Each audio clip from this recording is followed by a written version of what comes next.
자, 오늘 시간은 114페이지의 효율적 시장 이론에 대해서 정리하는 거예요.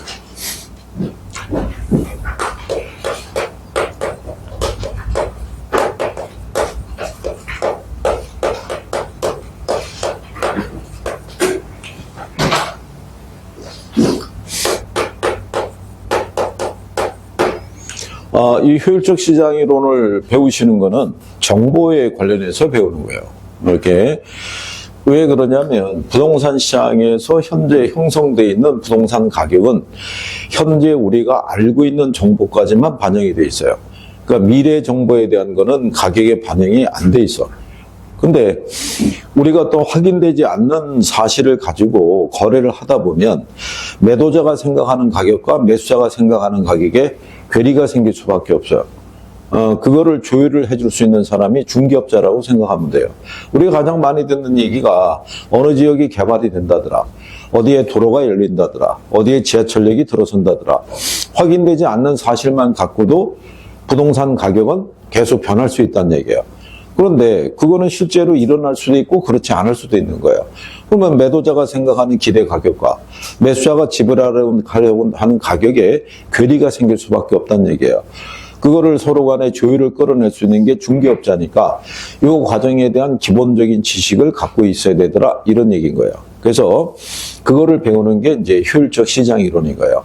그러면 부동산 시장에서는 어떤 사실이 주어지게 되면 그것이 부동산 가치에 바로 반영해 줄 수 있느냐 이런 얘기예요.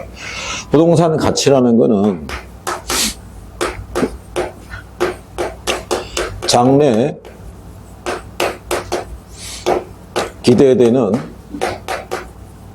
편익의 현재 가치라고 얘기를 해요. 그러면 장래 기대되는 편익이니까 이걸 현재 가치에 거래되는 가격에 반영을 해줘야 되는데 이것이 과연 확실한지 불확실한지에 대해서 우리는 알 수가 없는 거예요. 그러니까 이 과정에 대한 이해가 조금 필요하다는 거예요. 그러면 만약에 부동산 시장에서는 장래 기대되는 편익의 변화가 발생하면 현재 거래되는 가격에 바로 반영이 되겠어요, 안 되겠어요? 바로 반영이 되는 거예요. 만약에 정부가 여기 천호동 내거리 쪽을 중심으로 해서 지하철역을 하나 신설하겠다는 계획을 발표를 하면 그러면 이 주변 부동산 시세가 들썩거릴 수 있어요, 없어요? 있을 거예요. 그러니까 공표된 사실은 바로 가치에 반영을 해준다는 얘기예요. 다만 공표된 확실한 정보만 가치에 반영이 되지 불확실한 정보는 가치에 반영되지 않는다라고 얘기를 하는 거예요. 그래서 부동산 시장에서 얘기할 때 가령 예를 들어서 A라는 지역이 있는데 여기가 농지예요. 근데 이거를 나중에 신도시로 개발을 하겠다는 거예요. 그러면 여기 농지 지역을 신도시로 개발하겠다는 계획을 2026년도 1월 달에 발표를 해요. 그러면 발표를 했다고 해서 농지가 도시적으로 바뀌는 건 아닐 거 아니야. 도시지역 신도시로 개발을 했을 때 이게 바뀌는 과정까지는 최소 못해도 한 7년에서 8년 걸릴 거란 얘기예요. 그럼 실질적으로 여기에 신도시가 이렇게 들어선다는 것은 2033년 한 5월 달이나 바뀌는 거예요. 그러면 이게 미래에 이렇게 가치가 변하는 게 이 시점에서 변하냐면 그렇지 않고 이게 발표가 되는 시점에 미래 이익의 일부가 현재 거래되는 가격에 바로 반영을 해준다는 거예요. 근데 이게 확실한 정보 같으면은 바로 가치에 반영해 줄 수가 있는데 불확실한 정보 같으면은 가치에 반영되는 속도가 어떻게 돼요? 다를 거 아니에요. 그럴 때 이제 매도자와 매수자 간의 관계를 조율을 해줄 수 있는 게 누구다? 그게 중개업자라는 거예요. 그러니까 이 과정에 대해서 알고 있어야 된다는 거예요. 그죠? 자, 그러면 이 효율적 시장에 유형이 있어요. 그러면 이 유형에다가는 별표를 해야 돼요. 그래서 여러분들이 보시면 115페이지에 중간에 박스 있죠? 박스 위에 조그만 제목으로 효율적 시장의 유형이라고 되어 있잖아요. 그러니까 이론을 내면 여기서 내는 거예요. 그러면 여기 있는 이 효율적 시장 이론은 효율성이라는 게 정보의 효율성이 있고 그 다음에 배분에 대한 효율성이 있고 운영에 대한 효율성 관계가 있는데 요거는 언급이 안 되고 지금 하는 게 정보에 관한 거. 그 다음에 요 뒤에 나오는 할당 효율적 시장이 배분에 관한 것을 우리가 다루고 있을 때 그러면 유형을 보게 되면 약성 효율적 시장이라는 게 있고 중강성 효율적 시장이라는 게 있고 강성 효율적 시장이라고 이렇게 세 가지로 나눌 수가 있어요. 세 가지로 나눌 수 있는데 약성 효율적 시장은 현재 시장 가치가 여기는 과거 정보만 반영이 돼 있어요. 과거의 정보. 이 과거의 정보를 매개로 분석하는 것을 우리가 기술적 분석이라고 그래요. 기술적 분석이라고 거기 위에 박스에 나와 있죠. 이게 주식 거래하는 양반들은 이 기술적 분석과 기본적 분석은 기본이에요, 기본. 그죠? 주식 투자를 할 거 아니에요. 어? 주식 투자 하게 되면 기술적 분석하고 기본적 분석은 당연히 할 거 아니에요. 그러니까 기술적 분석이라는 거는 과거의 주가의 움직임에 대한 이 방향이 있죠. 그거를 차트로 나타낸 게 기술적 분석이고요. 우리가 지난번에 얘기했을 때 우리나라 대표적인 S전자가 이렇게 구성이 돼 있다. 그러면 얘네도 상한가가 있고 하한가가 있다. 그러면 이게 상한가에서 하한가를 쳤다가 예를 들어서 2024년도 2월 달이 됐을 때 반등해서 상한가 치는 거예요. 그래서 쭉 떨어졌다가 2025년도 2월 달을 기준으로 반등해서 상한가 쳤다가 지금 26년도 2월 달을 앞두고 있을 때 그러면 과거의 주가의 움직임이 이렇게 변해왔다는 것 있죠. 이걸 시계열적으로 나타난 게 차트로 나타난 게 그게 기술적 분석이라는 거예요. 그러면 2월 달을 시점이 됐을 때 S전자의 주가는 어떻게 되겠다는 거예요? 이건 귀신도 모른다는 거예요. 이거는 과거의 움직임이라는 거예요. 과거는 이렇게 움직였는데 이 시점에서 이 기업이 부도날 수도 있고 새로운 신기술이 개발이 됐다고 해서 주가가 폭등할 수도 있고 아니면 그냥 예년과 비슷한 수준으로 올라갈 수도 있어요, 없어요? 그러면 많은 사람들은 과거의 이 기업의 주가의 동향을 알고 있을 거 아니에요. 그럼 누구나 2월을 앞둔 시점에서 매수 주문을 낼 거 아니에요. 그러면 주가는 계속 올라갈 거 아니에요. 올라가는 시점에 투자를 해봐야 큰 이익은 기대하기가 어렵다는 얘기예요. 그러니까 이 시장에서는 이 정보를 매개로 해서 투자를 하게 되면 무슨 이윤만 얻을 수 있다. 정상 이윤만 얻을 수 있는 시장이라는 거예요. 그죠? 그래서 약성 시장은 정보가 전달되는 속도가 상대적으로 느리다라고 생각하면 돼요. 그래서 나라를 보게 되면 주로 후진국이 있죠. 예, 후진국이 약성의 형태가 주로 나타나는 거예요. 이 후진국 같은 경우는 먹고 살기가 힘들다 보니까 어떤 정부가 개발에 대한 어떤 계획이나 이런 걸 발표하더라도 대다수의 사람들은 움직이질 않는다는 얘기야. 이거를 매개로 투자 운영을 해서 수익을 낼 수 있는 사람들은 돈이 많은 사람들, 소수에만 국한되어 있다고 보시면 돼요. 그런데 이 시장에서도 뭐를 매개로 하면은 정보 있죠. 현재나 미래에 관한 우수한 정보를 입수를 하게 되면 무슨 이윤을 얻을 수 있다?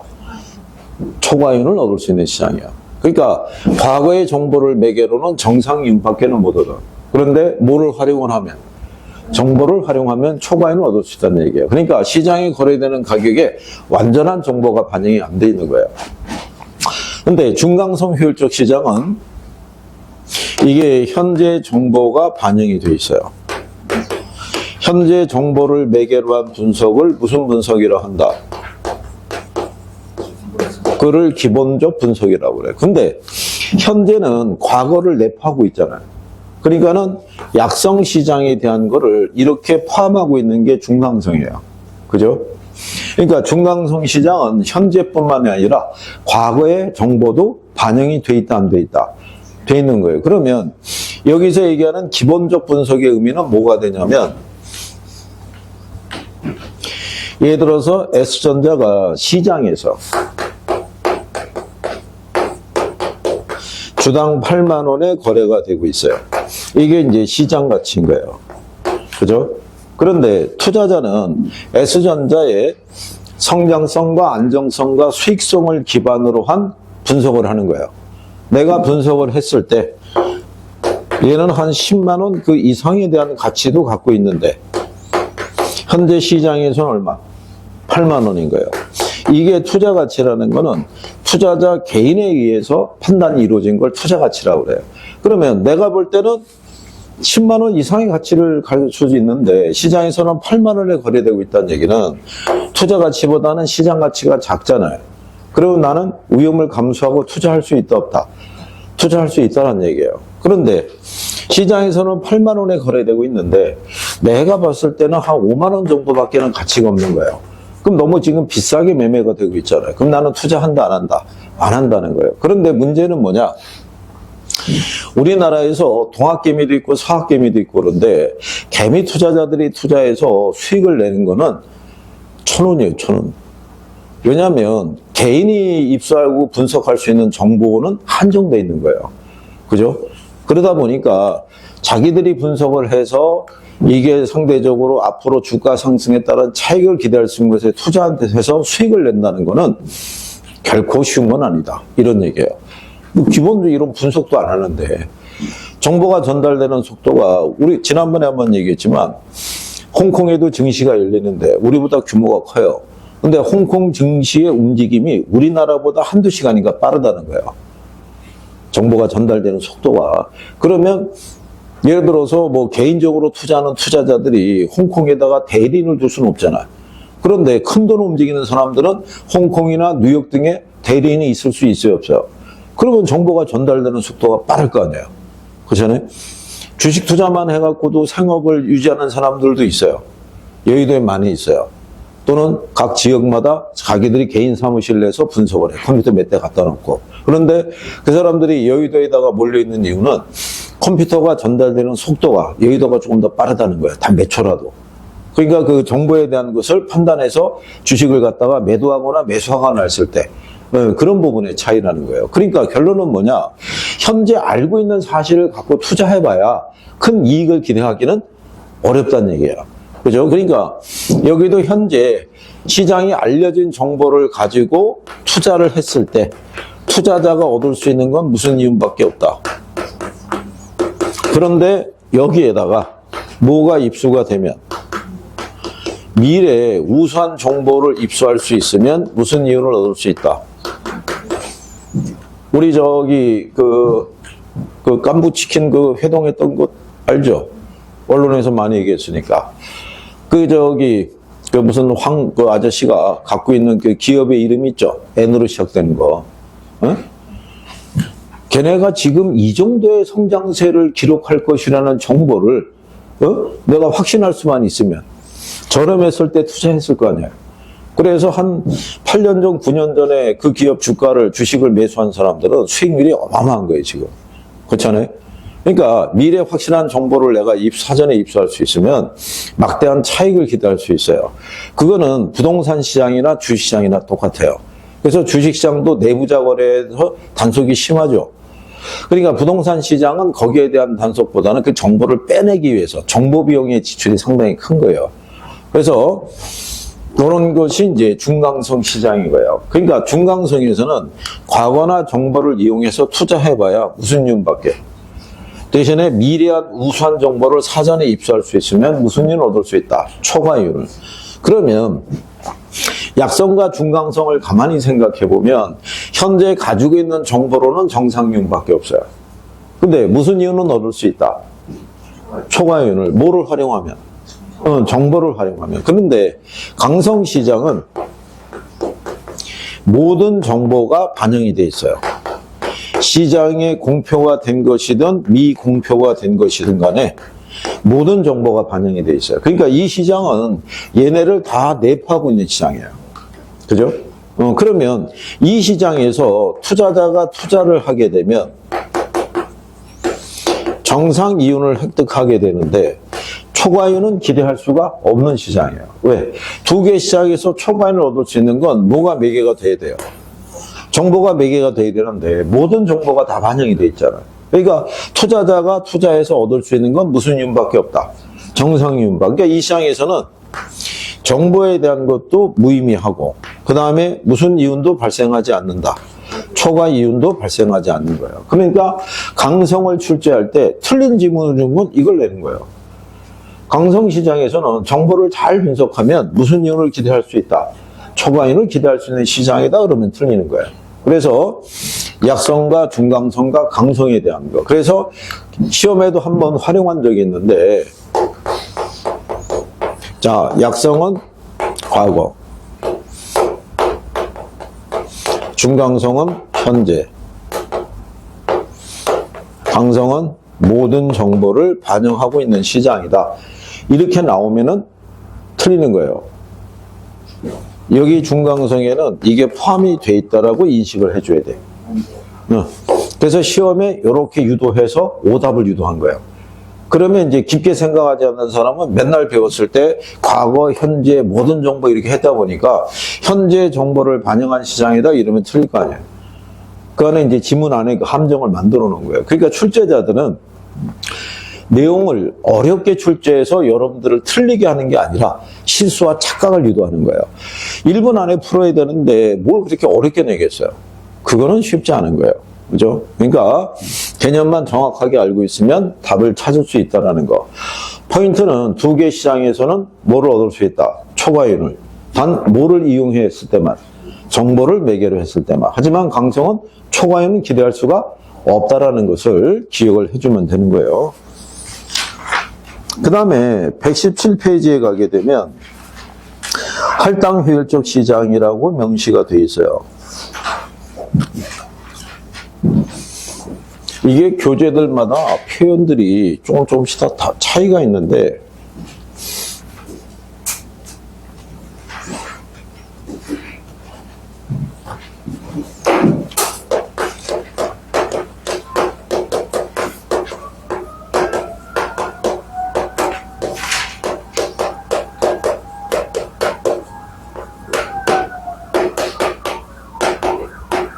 여기서의 요 할당이라는 거는 배분의 의미예요. 배분.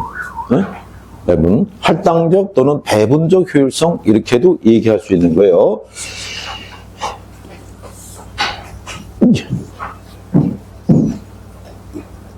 저쪽 끝으로 가셔도 돼요. 네. 그쪽이 따로 계시지 말고 이쪽에 계셔도 됩니다. 그걸로 가셔도 돼요. 괜찮습니다. 이게 조금 늦게 왔을 때 조용히 들어갈 때 오히려 부딪히는 게 더 커요. 마다당탕탕 그러기 때문에 차라리 편안하게 들어가시는 게 낫다는 얘기예요. 어차피. 앉으셔가지고 117페이지 가시면 돼요. 117페이지. 이게 얼마나 오붓하게 강의할 수 있는 거예요. 그죠? 사람이 많으면 저기 뒤에서 앞으로 나오기도 힘들어. 그러니까는, 그리고 여기 지나다닐 때 얼굴 안 나오니까 편하게 가면 돼요. 여기 다닐 때 대부분 허리 숙이고 막 이러고 불편하게 하는데, 편하게 움직이면 돼요. 편하게. 그죠? 다만 졸지만 말고. 선생의 억양에 별 차이를 안 두게 되면 계속 어떻게 돼요?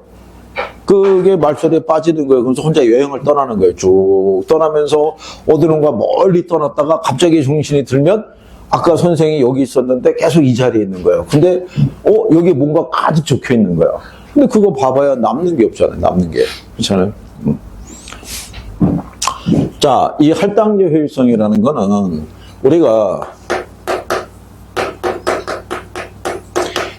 부동산에 투자해서 얻을 수 있는 수익률과 거기 여러분들이 보게 되면은 4번 지문에 이렇게 되어 있어요.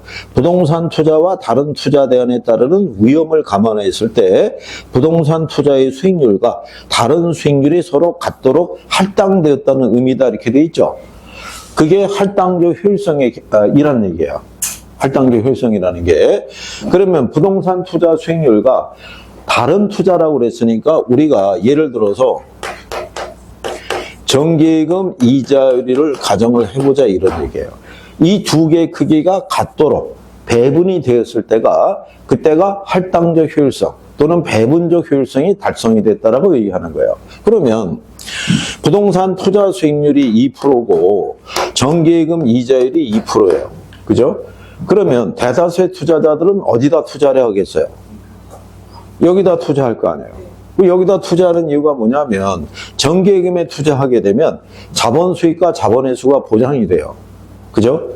이자 수익도 보장이 되고 원금 그대로 찾을 수 있어요, 없어요?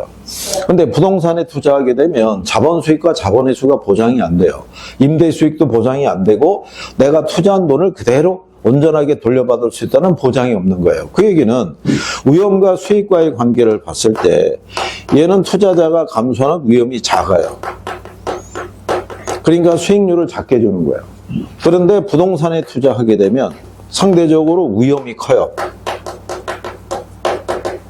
그러면 이렇게 작은 수익률을 주게 되면 위험 대비 없는 수익이 적잖아요. 그러면 어느 누구도 여기다 투자하지 않고 일로 투자할 거 아니에요. 그러면 시장의 자원 배분이 효율적으로 안 이루어질 거 아니에요. 모든 자금이 자본시장으로 다 끌려갈 거 아니에요. 그죠? 그러니까 얘네가 이렇게 갔다고 그랬을 때 교과서에 보게 되면 위험을 감안했을 때 이런 표현이 있죠. 그럼 그 얘기는 뭐냐면 얘네가 2%가 아니라 위험에 대한 대가 있죠. 요거를 감안한 수익률이 5%. 그러니까 둘이 같다라는 얘기는 이렇게 같다라는 얘기예요. 이렇게. 그죠? 그러면 얘가 얘보다 수익률이 크죠? 그거는 얘가 감수하는 위험이 크니까 그만큼의 대가가 주어진 거예요. 그럼 현실적으로 어느 시장에 투자든지 간에 투자자는 자기가 감수하는 위험에 대한 대가만큼만 가져갈 거 아니에요. 무슨 말인지 아시겠어요? 그러면 투자자가 어느 시장에 투자할 것이냐는 것은 위험에 대한 투자자의 태도에 따라 틀리다는 얘기예요. 안전한 것만 선호하는 사람은 여기다 투자할 거 아니에요. 하지만 더 큰 수익을 얻기 위해서는 더 큰 위험도 감수할 수 있어야 된다는 생각을 갖고 있는 사람은 여기다 투자할 거 아니에요. 그래도 결국은 자기들이 얻는 거는 감수하는 위험에 대한 대가만큼만 가져갈 거 아니에요. 그러니까 초과이윤은 발생한다, 안 한다? 안 한다는 얘기예요. 그러면 자원 배분이 효율적으로 이루어질 거 아니에요. 요게 유지되는 시장이 그게 효율적 시장이라는 거예요. 할당 효율적 시장.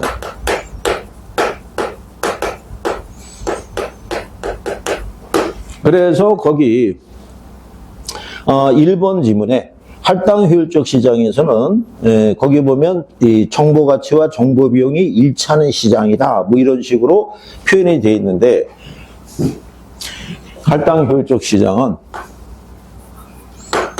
자원 배분이 효율적으로 이루어진 시장으로 무슨 이윤만 얻을 수 있는 시장, 정상 이윤만 얻을 수 있는 시장을 할당 효율적 시장이라고 얘기하는 거예요.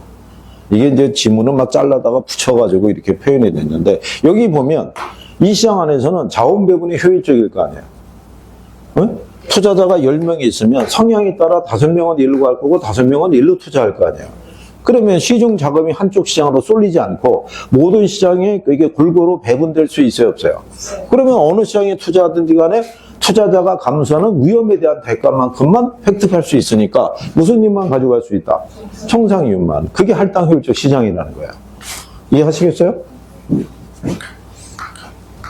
자, 그러면 완전 경쟁 시장이 있어요. 자, 완전 경쟁 시장에서는 가격이 있죠. 시장 가격을 매개로 자원 배분이 효율적으로 이루어진 시장이에요.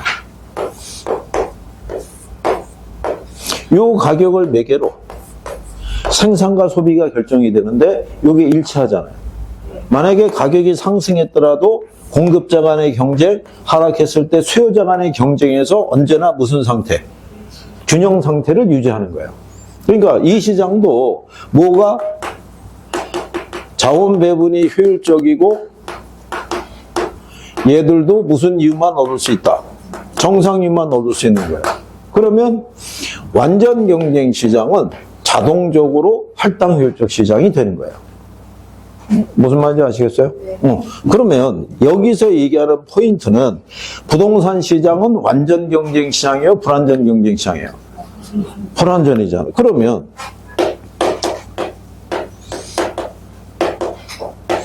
불완전 경쟁 시장인 부동산 시장은 할당 효율적 시장이 될 수 있느냐 이거예요. 그게 포인트예요. 응? 자, 불완전 경쟁 시장은 초과이윤이 존재해야 하네요. 초과이윤이 존재한단 말이에요. 근데 할당효율적 시장이 되기 위해서는 무슨 이윤만? 정상 이윤만. 그러면 초과이윤이 존재하는 불안전 경쟁 시장인 부동산 시장은 할당효율적 시장이 될 수 있냐 이거예요. 그게 여기서 얘기하는 포인트예요. 될 수 있다 없다? 될 수 있다. 있으니까 이걸 배우지. 없으면 이걸 바로 이걸 배우겠어요. 그죠? 얘들도 조건이 충족이 되면 얘들도 이게 될 수 있다는 거예요. 왜냐하면 불안전 경쟁 시장에서는 초과인을 얻기 위해서는 비용을 지불해야 돼요. 그죠? 그 비용이 뭐냐면 우리가 기회비용이라고 얘기해요. 우리가 일반적으로 은행에다 돈을 예치하죠. 세금 내요, 안 내요? 예치할 때. 적금 불입할 때 세금 안 낸단 말이에요. 근데 부동산은 취득할 때 세금 내요, 안 내요? 세금을 낸단 말이에요. 그러니까 얘네가 초과인을 얻기 위해서 지불해야 되는 비용이 있는 거예요. 그거를 이제 여기서는 정보비용이라고 얘기하는 거예요. 조금 아까 여러분들이 효율적 시장 배웠죠? 자, 중강성 효율적 시장 형태가 나타나는 부동산 시장에서는 초과인을 얻기 위해서는 뭐를 지불해야 돼요? 정보비용을 지불해야 되는 거예요. 그러면 초과인의 크기와 정보비용의 크기가 일치하게 되면 얘들도 무슨 인만 얻을 수 있다? 정상인만. 옛날에는 정보의 가치를 잘 몰랐을 때는 제가 이제 그런 예를 들어둔 적이 있는데 예전에 저기 시골에 면단이 뭐 이렇게 군단이 내려가게 되면 거기 이제 다 아는 사람들이에요. 향토니까. 거기 뭐 군청이 근무하든 이제 거기 면사무소에서 근무하든지 간에 다 어릴 때 초등학교 때 친구고 어릴 때부터 같이 성장한 거예요. 이제 걔는 나름대로 공부에 뜻이 있어서 공무원 시험에 합격해서 거기 간 거고 나는 여기서 농사를 짓거나 또 딴 데 가서 뭐 건설업을 하거나 이러다가 어느 날 고향에서 만날 수 있을 거 아니에요. 만나서 막걸리 한잔 먹다가 요즘 바쁜 이유가 저기 언덕 넘어 저 무슨 일 알지 않냐. 거기 개발해갖고 산업단지가 조성이 된대. 그래서 그 일 때문에 머리가 아파. 이렇게 얘기를 할 때 그 정보가 돈이 된다는 사실을 인식한 사람이 있어요, 없어요?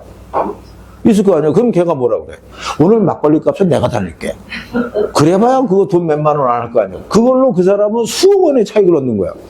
그리고 나중에 가만히 보니까 제 입을 통해서 나오는 게 돈이 된다 그러면 너도 나도 할 거 없이 밤마다 불러내서 막걸리 먹일 거 아니에요. 비싼 정보를 얻을 수 있으니까. 그런데 아니 한두 번 막걸리지 계속 막걸리만 먹을 수는 없잖아. 가만히 보니까 인간들이 나 이용해서 돈 많이 벌 거 아니에요. 그러면 입을 안 여는 거지. 그러면 대가가 점점점 어떻게 돼요? 커질 거 아니에요.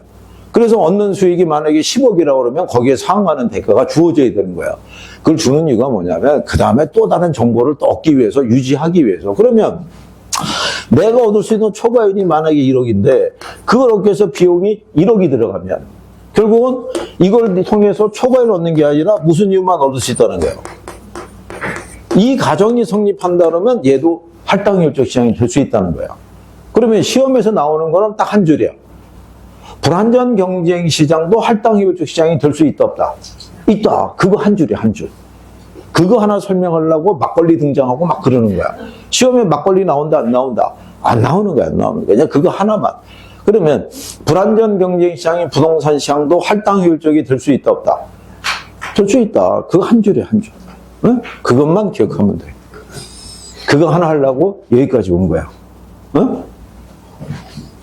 다른 거는 없으니까 그렇게. 자, 거기 보게 되면 117페이지에 중간 하단에 양가로에 보내 불안전 경쟁 시장과 할당효율적 시장이 있죠. 네? 거기 보면 지문 1번에 완전 경쟁 시장은 할당효율적 시장이지만 할당효율적 시장이 완전 경쟁 시장만을 의미하는 건 아니라는 거예요. 그 2번 지문에 보면 밑줄 치는 거예요. 불안전 경쟁 시장도 정보 가치와 정보 비용이 일치해서 초과인이 존재하지 않는다면 할당효율적 시장이 될 수 있다 이거죠. 그게 포인트예요. 그러면 거기 불안전 경쟁 시장도 할 때 불안전 경쟁 시장에다가 화살표 하나 긋고 부동산 시장 이렇게 해놔도 그럼 지문이 이해가 될 거란 얘기예요. 정리할 수 있어요? 그래요. 아니 이렇게 똑같은 선생한테 똑같은 이론을 가지고 똑같이 배웠는데 왜 시험을 보면 누구는 맞추고 누구는 틀리냔 말이에요. 어?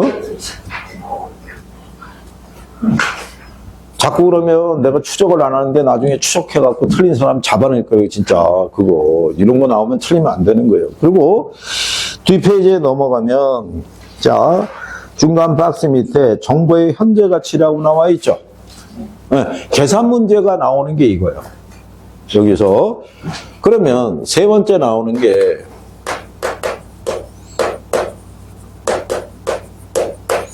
이거는 이제 무슨 얘기냐면, 아까도 얘기했지만 부동산 시장은 중강성인 거예요. 그죠? 자, 중강성인 상태에서는 미래 정보가 확실하게 반영이 안 돼 있잖아요. 그럴 때 매도자가 매수와 사이를 조율을 하기 위해서는 중개업자가 정보의 현재 가치를 구할 수가 있어야 돼요. 그래서 현재 확률이 이 정도 상태에서는 이 정도가 적정 거래가일 것 같다라고 양쪽에다 대안을 제시해 줄 수 있어야 되잖아요. 그래서 간단하게 값을 구하는 거를. 자, 그러면 정보의 현재 가치를 우리가 구할 때 보게 되면 포인트는 정보가 불확실할 때. 정보가 불확실하다는 얘기는 A 조건과 B 조건의 두 가지 조건이 제시가 돼요. 그러니까 정보가 불확실하니까 한쪽으로 갈 수는 없어. 그렇잖아요? 그러니까 확률이 반반으로 나눠지거나 6대4로 나눠지거나 4대6으로 나눠지거나 8대2나 2대8 이렇게 나눠지게 되는 거예요. 그죠? 불확실할 때. 그러면 정보가 불확실할 때 구하는 거는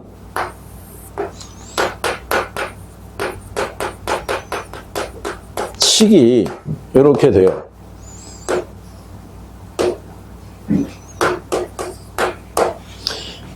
구성에 있었을 때 정보가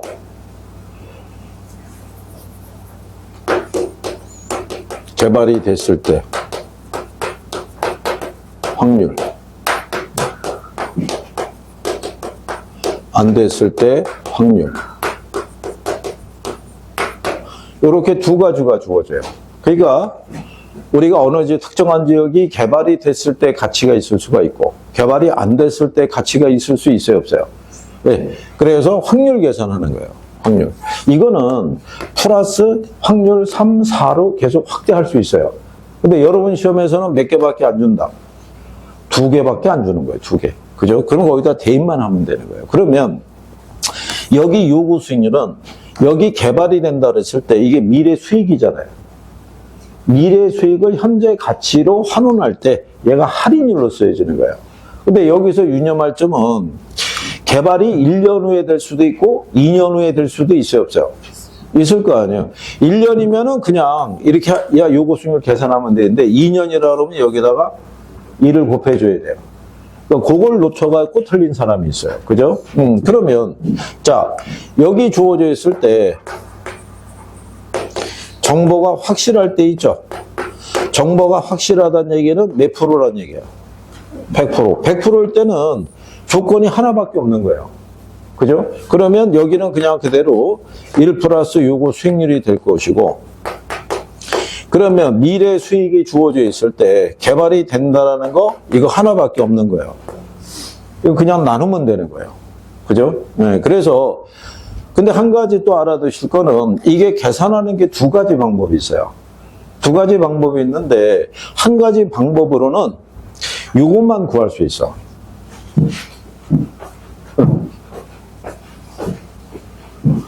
오전에 등장했네? 앉아. 야, 빵까지 갖고 왔네? 나 무슨 공부하려고? 준비까지 다 하고 온 거야? 아니요. 여기 다 알아?